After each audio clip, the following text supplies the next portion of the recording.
Hi hello ಎಲ್ರಿಗೂ ಸ್ವಾಗತ ಸುಸ್ವಾಗತ. ನಿಮ್ಮ ಜೊತೆ ನನ್ನ ಕಥೆದಾಗ ಹಿಂದಿನ ಸಂಚಿಕೆ ಏನಾಗಿದೆ ನೋಡೋಣ ಬನ್ನಿ. ಎಲ್ಲರ ಆಶೀರ್ವಾದ ಬಹಳಷ್ಟು ಮುಖ್ಯ. ಪ್ಲೀಸ್ ಸಬ್ಸ್ಕ್ರೈಬ್ ಮಾಡಿ, ಶೇರ್ ಮಾಡಿ, ಒಂದು ಲೈಕ್ ಕೊಡಿ. Like button all button press ಮಾಡೋದನ್ನ ಮರಿಬೇಡಿ.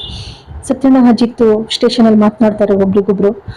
ಸತ್ಯಣ್ಣನ್ ಕೇಳ್ತಾನೆ ಅಜಿತ್ತು, ಅಲ್ಲ ಸತ್ಯಣ್ಣ, ಭೂಮಿನ ಈ ರೀತಿ ಈ ತರ ಅವಳನ್ನ ಬಲಿಪಶು ಮಾಡಿರೋದ್ ನೋಡಿದ್ರೆ, ಅಲ್ಲಿ ನೋಡಿದ್ರೆ ಲಾಡ್ಜಲ್ಲೂ ಕೂಡ ಯಾರು ಇಲ್ಲ, ಹೊಸದಾಗಿ ಲಾಡ್ಜು ಆಗ್ತಾನೆ, ಅದು ಮುಚ್ಚಿರುವಂತ ಲಾಡ್ಜನ್ನ ಆಗ್ತಾ ಇರ್ದಿರೋದು.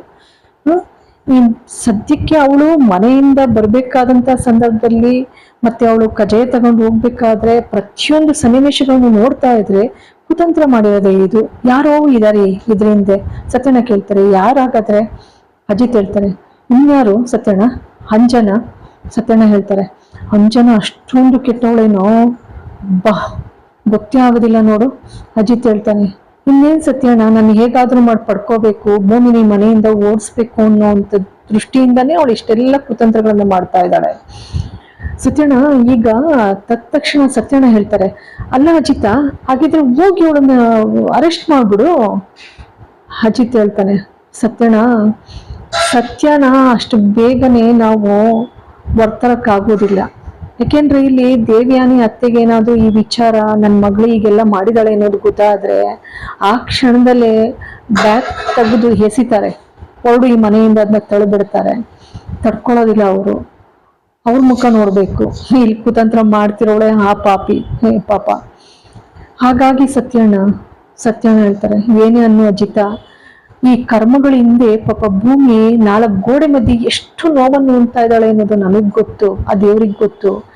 ಅವಳು ಅನುಭವಿಸ್ತಾರ ಸಂಕಟ ನೋಡಿದ್ರೆ ಈ ಕೆಟ್ಟ ಪರಿಸ್ಥಿತಿಗೆ ನಾನೇ ಕಾರಣ ಆಗ್ಬಿಟ್ನಲ್ಲ ಅನ್ನುವಂತ ಪಾಪ ಪ್ರಜ್ಞೆ ಕಾಡ್ತಾ ಇದೆ ಅಜಿತ್ ಹೇಳ್ತಾನೆ, ಸತ್ಯಣ್ಣ ನೀವೊಬ್ರೇ ಅಲ್ಲ ಪಾಲು, ನಂದು ಕೂಡ. ನಾನು ಈ ಸ್ಥಿತಿಗೆ ಭೂಮಿನ ತಂದ್ಕೊಂಡು ಈ ರೀತಿ ಎಲ್ಲ ಪಾಪ ಅವಳಿಗೆ ನೋವು ಕೊಡ್ತಾ ಇದ್ದೀನಲ್ಲ, ಅವಮಾನಕ್ಕೆ ಕಾರಣ ಆಯ್ತಲ್ಲ ಅಂತ ನಾನು ಕೂಡ ಅನುಭವಿಸ್ತಾ ಇದ್ದೀನಿ. ಸತ್ಯಣ್ಣ ಹೇಳ್ತಾರೆ, ಅಜಿತ ಏನಾದ್ರೂ ಮಾಡಿ ಈ ಕಪ್ಪು ಚುಕ್ಕೆನ ಅವಳಿಂದ ತೊಲಗಿಸೋ, ಈ ಕೆಟ್ಟ ಪರಿಸ್ಥಿತಿಯಿಂದ ಅವಳನ್ನು ಹೊರತಗಬಾರೋ ಅಜಿತ್ ಹೇಳ್ತಾನೆ, ಸತ್ಯಣ್ಣ ನಾನು ಕೂಡ ಅದೇ ಪ್ರಯತ್ನದಲ್ಲಲ್ವಾ. ಆದ್ರೆ ಸತ್ಯಣ್ಣ ಒಂದೇನು ಅಂತ ಅಂದ್ರೆ, ಪಾಪ ಭೂಮಿ ಈ ಸ್ಥಿತಿಗೆ ನೀವು ಕಾರಣ ಅಂತಿರಲ್ವಾ, ನಾನು ಕಾರಣ ಅನ್ನುವಂತ ಪಾಪ ಪ್ರಜ್ಞೆ ನನಗೂ ಕಾಡ್ತಾ ಇದ್ದೆ. ಆದ್ರೆ ನಿಮ್ಮ ಪಾಪ ಪ್ರಜ್ಞೆ ಜೊತೆಗೆ ನಾನೇನಾದ್ರೂ ಈ ಸಂದರ್ಭದಲ್ಲಿ ನಾನು ಭೂಮಿನ ಕರ್ಕೊಂಡ್ ಬರ್ಲಿಲ್ಲ ಅಂತ ಅಂದ್ರೆ ನಾನು ಕೆಟ್ಟ ಸ್ಥಿತಿಲಿ ಇರೋದನ್ನ ಈ ಫ್ರೆಂಡ್ ಅನ್ನ ನೀವು ನೋಡಿ ಮಲಗ್ತಿದ್ರಿ ಇನ್ನೂ ಕೂಡ. ಇದೆಷ್ಟೋ ಮೇಲು ಅಂತ ಅನ್ಕೊಳ್ಳಿ. ಆಗಲ್ಲ, ಆದ್ರೂ ಒಂದ್ ಹೆಣ್ಣು ಇಂಥ ಪರಿಸ್ಥಿತಿಗೆ ಬರಬಾರ್ದು. ಏನೋ ಸತ್ಯಣ್ಣ ಇವತ್ತು ಯಾಕೋ ಒಂಥರ ತಳಮಳ. ಅವಳು ಫೋನು ಕೂಡ ರಿಸೀವ್ ಮಾಡ್ತಾಳೆ. ಈ ಕಡೆ ಒಂದು ಆಟೋ ಬರ್ತಿದ್ದಾಗೇನೆ ಮಂಗ ರಮಣನೇ ಅವರು ಆಚೆ ಕೂತಿರ್ತಾರೆ, ಪೇಪರ್ ಓದ್ಕೊಂಡು. ಕೂತಿದ್ದವರು ನೋಡ್ಬಿಟ್ಟು, ಇದೇನಿದು ಸರ್, ನಾವು ಅಕ್ಷರ ಆಶ್ರಮದಿಂದ ಬಂದಿರೋದು ಸರ್, ನಮ್ಗೆ ಹಳೆ ಬಟ್ಟೆ ಏನಾದ್ರು ಇದ್ರೆ ಕೊಡ್ತೀರಾ ಅಂತ ಹೇಳಿ ನಾಟಕದ ಪಾತ್ರಧಾರಿ ಬಂದು ನಿಂತ್ಕೊಳ್ತಾಳೆ ಅವಳು. ಬಂದ್ ನಿಂತಾಗ ಅದಕ್ಕೆ ರಮಣ ಹೇಳ್ತಾರೆ, ಹಳೆ ಬಟ್ಟೆ ಇರ್ಲಿ, ನಿಮ್ಮನ್ನ ಯಾವಾಗ್ಲೂ ಕೂಡ ನೋಡ್ದಾಗಿಲ್ವಲ್ಲ. ಇಲ್ಲ ಸರ್, ಹಾಗೇನಿಲ್ಲ. ಅಷ್ಟರಲ್ಲಿ ಅವಳು ಅಶ್ವಿನಿ ಬರ್ತಾಳೆ. ಅಶ್ವಿನಿ, ನೀನಿಲ್ಲಿ? ಹಾ ಮೇಡಮ್, ನಾನಿಲ್ಲಿ. ಬಿಡಮ್ಮ ಹೋಗ್ಲಿ, ಇಷ್ಟು ದೊಡ್ಡ ಮನೆ ನೋಡ್ತಾ ಇದ್ರೆ, ಇನ್ನೊಬ್ಬ ಹೇಳ್ತಾನೆ, ಇಷ್ಟು ದೊಡ್ಡ ಮನೆ ನೋಡ್ತಾ ಇದ್ರೆ ಈ ಮನೆ ಮಗಳೇನೋ ಅಂತ ಅನ್ಸುತ್ತ. ಮನೇನು ನೋಡ್ತಾ ಇದ್ರೆ ಸದ್ಯ ಬಿಡಮ್ಮ, ಮನೆ ಸೇರ್ಕೊಂಡಲ್ಲ ಅಂದ್ರೆ ರಮಣ ಕೇಳ್ತಿದ್ದಾಗೇನೆ ಅವಳು ಬಂದಿರುವಂತ ಪಾತ್ರಧಾರಿ ನಾಟಕದವಳು, ಏನಿಲ್ಲ ಸರ್, ಈಕೆ ನಮ್ಮ ಆಶ್ರಮದಲ್ಲೇ ಇದ್ಲು, ಜೊತೆಗೆ ನಮ್ಮ ಮ್ಯಾನೇಜರ್ ಕೂಡ ಹೇಳ್ತಾ ಇದ್ರು ಆಗಾಗ್ಗೆ ಇವಳು ದೊಡ್ಡ ಮನೆ ಮೊಮ್ಮಗಳು ಇವಳು ಅಂತ ಹೇಳಿ. ಅಂದ್ರೆ ಅದಕ್ಕೇನಮ್ಮ ಸಾಕ್ಷಿ ಇದೆ? ರಮಣ್ ಕೇಳೋದಕ್ಕೆ ಮತ್ತೆ ಅವಳು ಹೇಳ್ತಾಳ ಆಕೆ, ಸರ್ ಈಕೆಗೆ ಸಂಬಂಧಪಟ್ಟಂತ ಪುಟ್ ಬಟ್ಟೆಗಳು, ಒಡವೆ ಎಲ್ಲವೂ ಕೂಡ ಇದೆ ಸರ್. ಮ್ಯಾನೇಜರ್ ಹೇಳ್ತಾ ಇದ್ರು ಆಗಾಗ್ಲೇ, ಯಾರು ಚನ್ನವೀರಣ್ಣ ಅಂತ ಅಂತೆ, ಅವರು ಡ್ರೈವರು ಕರ್ಕೊಂಡ್ ಬಂದ್ಬಿಟ್ಟಾಗ ಪುಟ್ಟ ಮಗು ಅಂತೆ. ರಮಣ ಕೇಳ್ತಾನೆ, ಏನ್ ಹೆಸರು ಹೇಳಿ? ಆಕೆ ಹೇಳ್ತಾಳೆ, ಚನ್ನವೀರಣ್ಣ ಅಂತ ಸರ್. ಅವನು ಅಲ್ಲಿ ಫೋನಲ್ಲಿ ಇಲ್ಲಿ ಶ್ರವಣ್ ಹೇಳಿರೋದನ್ನ ಕೇಳಿಸ್ಕೊಂಡಿರ್ತಾಳೆ ಪಾಪಿ ದೇವಿಯಾನಿ. ಆ ಕುತಂತ್ರದಿಂದಾನೇ ಇವಳಿಗೆ ಹೆಸರನ್ನೆಲ್ಲ ತಾಕೀತ್ ಮಾಡಿರ್ತಾಳೆ. ಒಂದೇನು ಅಂತಂದ್ರೆ ಆ ಸಮಯಕ್ಕೆ ಸರಿಯಾಗಿ ಇವಳು ಎಲ್ಲ ಪಾತ್ರಗಳನ್ನು ಕೂಡ ಸೆಟ್ ಮಾಡುವಂತ ಅದೃಷ್ಟ ಅವಳದಾಗಿದೆ. ಹಾಗಾಗಿ ಆ ಹೆಸರನ್ನ ಇವಳು ತಗೊಂಡೋಗಿ ಅಶ್ವಿನಿಗೆಲ್ಲ ಹೇಳಿ ಸಿದ್ಧ ಮಾಡಿರ್ತಾಳೆ. ಹೌದಾ, ಹಾಗಿದ್ರೆ ನಾನು ಈಗ್ಲೇ ನಿಮ್ಮ ಆಶ್ರಮಕ್ಕೆ ಬರ್ಬೇಕಲ್ಲ? ಆಯ್ತು ಬನ್ನಿ ಸರ್. ಅವಳು ಅಶ್ವಿನಿ ನಿಂತಿರ್ತಾಳೆ. ಅಶ್ವಿನಿ, ನೀನು ಬಾಮ್ಮ ಜೊತೆನಲ್ಲಿ? ನಾನಾ ಸರ್? ಹೌದು ಬಾಮ್ಮ ನೀನುವೆ ಅಂತ ಕರ್ಕೊಂಡು ಹೋಗ್ತಾ ಇರ್ತಾನೆ. ಅಲ್ಲಿ ನಿಂತಿರ್ತಾಳೆ ಪಾಪಿ ದೇವಿಯಾನಿ. ನಿಂತಿರೋದವಳು ಹೆಬ್ಬೆಟ್ಟು ತೋರಿಸಿ ಸಕ್ಸಸ್ ಅಂತ ಹೇಳಿ ಹಿಂಗ್ ತೋರಿಸ್ತಾಳೆ. ಸರಿ ಇವಳು ಒಳಗಡೆ ಬರ್ತಾಳೆ, ಒಳಗಡೆ ಬರ್ತಾ ಅವಳು ಆ ಕಡೆ ಆಶ್ರಮಕ್ಕೆ ಹೋಗ್ತಾಳೆ. ರಮಣ ಫೋನ್ ಮಾಡ್ತಾನೆ ದೇವ್ಯಾನಿಗೆ, ದೇವ್ಯಾನಿ ನಾನು ಎಲ್ಲೋ ಹೊರ್ಗಡೆ ಹೋಗ್ತಾ ಇದ್ದೀನಿ, ಬರೋ ಸ್ವಲ್ಪ ಲೇಟ್ ಆಗುತ್ತೆ ಅಂತ ಹೇಳಿ. ಎಲ್ಲಿಗೆ ಹೋಗ್ತಾ ಇದ್ದೀರಿ, ಹೇಳಲಿಲ್ಲ ಕೇಳಲಿಲ್ಲ, ಸಡನ್ ಆಗಿ ಹೊರಟಿದೆಲ್ಲ, ಪೂಜೆಗೆ ಹೋಗ್ಬೇಕು. ಆ ಕಡೆಯಿಂದ ರಮಣ ಹೇಳ್ತಾನೆ, ಬರ್ತೀನಿ ಅಂತ ಹೇಳಿದ್ನಲ್ಲ, ಪೂಜೆಗೆ ಸರಿಯಾಗಿ ಬರ್ತೀನಿ, ಯಾವ್ದೋ ಕೆಲ್ಸದ ಮೇಲೆ ಹೋಗ್ತಾ ಇದೀನಿ ಅಂತ ಹೇಳ್ತಾನೆ. ಯಾವಾಗ್ಲೂ ಹೀಗೇನೆ. ಅಜ್ಜಿ ಕೇಳ್ತಾಳೆ, ಏನೇ ಅದು ಸಂಗೀತ, ಏನೋ ನಮ್ಮ ಇವರೇನೋ ಹೊರ್ಗಡೆ ಹೋಗ್ತಾ ಇದಾರಂತೆ ಹಾಗಂತ ಫೋನ್ ಮಾಡ್ತಾ ಇದಾರೆ, ಸರಿ ಬಿಡು ಬರ್ಲಿ. ಅಷ್ಟರಲ್ಲಿ ಇಲ್ಲಿ ಅಂಜನಾ ಅವಳು ಬಯಸ್ತಾ ಇರ್ತಾಳೆ ಅಪೂರ್ವ ಬರ್ಲಿಲ್ಲ ಅಂತ. ಅವಳ ಅಪ್ಪು ಬರ್ತಾಳೆ. ಬರ್ತಿದ್ದಾಗೇನೆ ಸಂಗೀತಾಗೆ ಆಶ್ಚರ್ಯ, ಸುಮ್ಮನೆ ನಿಂತ್ಕೊಳ್ತಾಳೆ ತಟಸ್ಥವಾಗಿ. ಆದ್ರೆ ಅಜ್ಜಿ ಮಾತ್ರ ಅಪ್ಪು ನೀನಾ ಅಂತೇಳಿ ಬಾ ಚಪ್ಕೊಳ್ತಾಳೆ. ಅಪ್ಕೊಂಡಾಗ ಏನಮ್ಮ ಮಾತಾಡ್ಸಲ್ವೇನಮ್ಮ ಅಂತ ಹೇಳಿದಾಗ ಸಂಗೀತ ಹೇಳ್ತಾಳೆ, ನೋಡು ನೀನು ಹಬ್ಬಕ್ಕೆ ಅಂತ ಹೆಣ್ಮಗ್ಳಾಗಿ ಮನೆಗ್ ಬಂದಿದ್ರೆ ಸಂತೋಷ, ಆದ್ರೆ ಇದೇ ನನ್ ಮನೆ ಅಂತ ಅಂದ್ರೆ ನೀನ್ ಹೀಗೆ ಹೊರಟ್ಬಿಡು.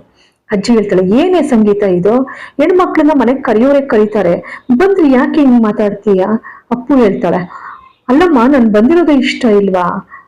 ಅಪ್ಪ ಫೋನ್ ಮಾಡಿದ್ರು ಬೆಳಗ್ಗೆ, ಅಷ್ಟರಲ್ಲಿ ದೇವ್ಯಾನಿ ಬಂದ್ಬಿಟ್ಟು ಸಮಾಧಾನ ಮಾಡ್ತಾಳೆ. ಸರಿ ಅಜ್ಜಿ ಇದ್ದವಳು, ಬಿಡೆ ಹೋಗ್ಲಿ, ಹಬ್ಬಕ್ ಬಂದಿದ್ದಾಳೆ ಮಗಳು, ಸಂತೋಷ ಪಡೆ, ನನ್ ಬಂದಿದ್ದೇ ಇಷ್ಟ ಆಗೋದಿಲ್ಲ ನಮ್ಮ ಅಮ್ಮನಿಗೆ ಅಂತೇಳಿ ಅಪ್ಪು ಅಂತಾಳೆ. ಅಷ್ಟೇ ಸಂಗೀತ, ನಾನು ಭೂಮಿನ ಕರ್ಕೊಂಡ್ ಬರ್ತೀನಿ, ಎಲ್ರು ಪೂಜೆಗೆ ಓಡೋಣ ಅಂತೇಳಿ ಹೋಗ್ತಾ ಇರ್ತಾಳೆ. ಇವಳು ಇನ್ನೂ ಕೂಡ ಪ್ಲಾನ್ ಹೇಳೋದಿರುತ್ತಲ್ಲ, ಹಾಗಾಗಿ ತಡಿತಾಳೆ ದೇವ್ಯಾನಿ. ತಡೆದ್ರು ಕೂಡ ಅಜ್ಜಿ ಇದ್ದವಳು, ಹೋಗ್ಲಿ ಬಿಡಮ್ಮ. ಸಂಗೀತ ಮಾಡಿ ಹತ್ತಿ ಭೂಮಿ ಹತ್ರ ಹೋಗೋಷ್ಟರಲ್ಲಿ ದೇವಿಯಾನಿ ಓಡೋಗ್ತಾಳೆ. ಓಡೋಗ್ಬಿಟ್ಟು ಭೂಮಿ ಹತ್ರ, ಭೂಮಿ ನೋಡಮ್ಮ, ನೀನು ಮನೆ ಬಿಟ್ಟು ಹೋಗ್ತೀನಿ, ಇದು ಅಜಿತ್ನ ಒಳ್ಳೆ ದೃಷ್ಟಿಯಿಂದ ಅಲ್ವಾ, ಹಾಗಾಗಿ ನಾನು ಈ ಪ್ಲಾನ್ ಕೊಟ್ಟೆ ಅಷ್ಟೇ. ನನ್ನ ಮೇಲೆ ತಪ್ಪಿಡು ದೂರ್ ಬೇಡಮ್ಮ, ನನಗ್ ಮಾತ್ರ ದೂರ್ ಬೇಡ ಆಯ್ತಾ, ನನಗ್ ತಪ್ಪಿತಸ್ಲು ಮಾಡ್ಬೇಡ ಆಯ್ತಾ. ಇಲ್ಲ ಬಿಡಿ ಮೇಡಮ್ ಅಂತ ಹೇಳಿ ಅವಳು ಕೊಡ್ತಾಳೆ. ಸರಿ ನಮ್ಮ ನೀನು ಹೋಗ್ತಾ ಇದೀಯ ಅಂತ ಬಹಳ ನೋವಾಗ್ತಾ ಇದೆ ಅಂತ ಹೇಳಿ ನಾಟಕದ ಮೊಸಳೆ ಕಣ್ಣೀರ್ ಹಾಕಿ ಅಪ್ಕೊಂಡು ಕಳಿಸ್ತಾಳೆ. ಆನಂತರ ಸಂಗೀತ ಬರ್ತಾಳೆ. ಸಂಗೀತ ಬಂದವಳು, ಭೂಮಿ ಹೊರ್ಗಡೆ ಹೋಗ್ತಾ ಇದೀವಿ, ಊಟ ಮಾಡಮ್ಮ, ಹೊಟ್ಟೆ ತುಂಬಾ ಊಟ ಮಾಡಿ ರೆಸ್ಟ್ ತಗೋ ಆಯ್ತಾ ಅಂತ ಹೇಳಿ ಹೇಳ್ತಾಳೆ. ಆಯ್ತು ಅತ್ತೆ ಅಂತ ಹೇಳಿ ಭೂಮಿ ತನ್ನ ಲಗೇಜನ್ನೆಲ್ಲ ರೆಡಿ ಮಾಡ್ಕೊಂಡು ಅಜಿತ್ ಹತ್ರ ಬಂದು ತನ್ನ ಸಂಕಟನ ತೋಡ್ಕೊಳ್ತಾ ಇರ್ತಾಳೆ. ಬಹಳ ಚೆನ್ನಾಗಿ ನೋಡ್ಕೊಂಡಿದ್ದೀರಾ ನನ್ನ ಅಂತೇಳಿ ವಿದಾಯ ಹೇಳಲಿಕ್ಕೆ ಅಂತೇಳಿ ನಿಂತ್ಕೊಳ್ತಾಳೆ. ಈ ಕಡೆ ಪಲ್ಲವಿ ಹೇಳೋಗ್ತಾಳೆ ಸಂಗೀತ, ಜೋಪಾನ, ಭೂಮಿ ಕೇಳದನ್ನೆಲ್ಲ ಮಾಡ್ಕೊಡು, ಹುಷಾರಾಗಿ ನೋಡ್ಕೊಮ್ಮ ಅಂತೇಳಿ. ಈ ಕಡೆ ಅಜಿತ್ ಮತ್ತೆ ಸತ್ಯಣ್ಣ ಇಬ್ರು ಮಾತನಾಡ್ತಾ ಇದ್ರೆ ಅಜಿತ್ ಹೇಳ್ತಾನೆ, ಭೂಮಿ ಫೋನ್ ಮಾಡಿದ್ಲ ಸತ್ಯಣ್ಣ ಒಂದು ಫೋನ್ ಬರುತ್ತೆ ಆ ಕ್ಷಣದಲ್ಲಿ. ಸತ್ಯಣ್ಣ ಆ ಫೋನ್ ಭೂಮಿದಾದ್ರೂ ಕುಡಿ. ಸತ್ಯಣ್ಣ ಹೇಳ್ತಾರೆ, ಯಾಕೋ ಇಷ್ಟು ಚಡಪಡಿಸ್ತಾ ಇದೀಯ ಭೂಮಿಗೋಸ್ಕರ? ಅಜಿತ್ ಹೇಳ್ತಾನೆ, ಸತ್ಯಣ್ಣ ಅವತ್ತು ನಾನು ಬೆಂಗಳೂರಿಗೆ ಹೋದಾಗ ಮನೆಯಿಂದ ಭೂಮಿನ ಹೊರಗಾಕಿದ್ರು, ಅವತ್ತು ಇವಳು ಫೋನ್ ರಿಸೀವ್ ಮಾಡಲಿಲ್ಲ. ಇನ್ನೊಂದಿನ ಇವಳ ಮೇಲೆ ಈ ತಪ್ಪು ಅಪವಾದ ಹೊರಿಸಿ ಅವಳನ್ನ ಜೈಲ್ಗೆ ಹಾಕ್ಸಿದ್ರು, ಅವತ್ತು ನನ್ನ ಫೋನ್ ರಿಸೀವ್ ಮಾಡಲಿಲ್ಲ, ಬೆಂಗಳೂರಿಗೆ ಕಳ್ಸಿದ್ರು, ನನ್ನ ಶಾರದಾ ಅತ್ತೆ ಸಿಕ್ಕಿದ್ದಾರೆ ಅಂತ ಸುಳ್ಳು ಹೇಳಿ. ಈ ಸಂಚಿಂದೆ ಎಲ್ಲ ಈ ಅಂಜನಾ ಇದ್ದಾಳೆ ಅನ್ನೋದು ನನಗೆ ಗೊತ್ತು, ಆದ್ರೆ ಸತ್ಯ ಅನ್ನೋದು ಸರಿಯಾಗಿ ಸಾಬೀತಾದ್ರೂ ಮತ್ತೆ ಸುಮ್ಮನೆ ಬಿಡೋದಿಲ್ಲ ಸತ್ಯಣ್ಣ. ಹಾಗಾಗಿ ಈಗಲೂ ಫೋನ್ ರಿಸೀವ್ ಮಾಡ್ತಾ ಇಲ್ಲ, ಗಾಬರಿ ಆಗ್ತಾ ಇದೆ ನನಗೆ ಅಂತ ಹೇಳಿ ಗಾಬರಿ ಪಡ್ತಾನೆ. ಮತ್ತೊಮ್ಮೆ ಮಗದೊಮ್ಮೆ ಮಾಡ್ತಾನೆ. ಅದೃಷ್ಟಕ್ಕೆ ಅವಳು ರಿಸೀವ್ ಮಾಡ್ತಾಳೆ. ಭೂಮಿ ಯಾಕೆ ನಿನ್ ಫೋನ್ ಎತ್ತಲಿಲ್ಲ ಅಂತೇಳಿ ರೇಗ್ತಾನೆ. ಇಲ್ಲ ಸಾಹೇಬ್ರೆ, ಇಲ್ಲೇ ಇದ್ದೆ. ಸರಿ ಹುಷಾರು, ಜೋಪಾನಾಗಿರು ಆಯ್ತಾ. ಆಯ್ತು ಸಾಹೇಬ್ರೆ, ಜೋಪಾನಾಗಿರ್ತೀನಿ ಅಂತೇಳಿ ಭೂಮಿ ಹೇಳ್ತಾಳೆ. ಆದ್ರೂ ಅಜಿತ್ನಿಗೆ ಒಳೊಳಗೆ ಗಾಬರಿ. ಸತ್ಯಣ್ಣ ಯಾಕೋ ಒಂಥರ ತಳಮಳ ಸತ್ಯಣ್ಣ ಹೊಟ್ಟೆ ಒಳಗೆ. ಯಾಕೆಂದ್ರೆ ಪ್ರೀತಿ ಪಾತ್ರರಾಗಿರ್ತಕ್ಕಂಥವ್ರಿಗೆ ಏನೋ ಆಗಬಾರ್ದಾಗಿದೆ ಅಂದಾಗ ಅದು ಸರ್ವೇ ಸಾಮಾನ್ಯ, ಅದು ಹಿಂದೆನೂ ಕೂಡ ಹೇಳಿದ್ದೇನೆ. ಎಲ್ಲರ ಮನಸ್ಸಿನಲ್ಲೂ ಕೂಡ ಈ ತರ ತಳಮಳ, ಏನೋ ಒಂದ್ ರೀತಿ ಗೊಂದಲ, ಏಳಲಸದಳವಾದಂತಹ ನೋವು, ಒಂಥರ ಹೃದಯ ಹಿಂಡದಂತಾಗ್ತದೆ. ಈ ಎಲ್ಲಾ ಅನುಭವಗಳು ಸರ್ವೇ ಸಾಮಾನ್ಯ. ಅಂತದ್ದು ಅಜಿತನಿಗೂ ಕೂಡ ಅವನ ಮನಸ್ಸಿನ ಆಳದಲ್ಲಿ ಭೂಮಿಯ ಸಲುವಾಗಿ ಆಗ್ತಾ ಇದೆ. ಇಲ್ಲಿಗೆ ಈ ಒಂದು ಸಂಚಿಕೆ ಭಾಗ ಮುಕ್ತಾಯವಾಗ್ತದೆ. ನಿಮ್ಮೆಲ್ಲರ ಆಶೀರ್ವಾದ ಬಹಳಷ್ಟು ಮುಖ್ಯ. ಪ್ಲೀಸ್ ಸಬ್ಸ್ಕ್ರೈಬ್ ಮಾಡಿ, ಶೇರ್ ಮಾಡಿ, ಒಂದು ಲೈಕ್ ಕೊಡಿ, ಬೆಲ್ ಐಕಾನ್ ಬಟನ್, ಹಾಲ್ ಬಟನ್ ಅನ್ನು ಪ್ರೆಸ್ ಮಾಡೋದನ್ನ ಮರೆಯಬೇಡಿ. ಎಲ್ಲರಿಗೂ ಕೂಡ ಮತ್ತೊಮ್ಮೆ ಮಗದೊಮ್ಮೆ ಅನಂತ ಧನ್ಯವಾದಗಳು.